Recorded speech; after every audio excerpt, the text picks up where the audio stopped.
Hi అండి. Welcome to my channel. ఇక్కడ చూసారా 2 పక్షులు తల్లి, తండ్రి ఇద్దరండి. ఆ పక్షులు గుడ్లు పెట్టాయని చెప్పాను గదా!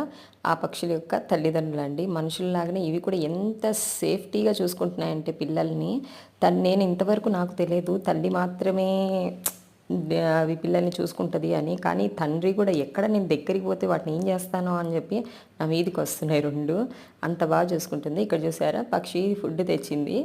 వాటికి ఫీడ్ చేయడానికి నేనున్నానని చెప్పి కొంచెం అన్‌ఈజీగా ఫీల్ అవుతుంది. నేను లోపలికొచ్చాక అప్పుడు వెళ్ళింది వాటి దగ్గరికి. ఎంత బాగా ఫీడ్ చేస్తుందో చూడండి. ఇంతవరకు నేను ఎప్పుడు చూడలే డైరెక్ట్‌గా ఇట్లా ఫీడ్ చేయడం అనేది. ఆ పక్షులు కూడా ఎంత బాగా అవి రాగానే ఆ సౌండ్ వినగానే దాని తల్లి సౌండ్ వినగానే నోరు అని తెరుచుకొని ఉన్నాయి. మూడిటికి ఈక్వల్‌గా షేర్ చేస్తుంది అసలు. మనుషుల్లోనే కాదు పక్షుల్లో కూడా ఇంత యూనిటీ ఉంటుందని నాకు తెలియదు.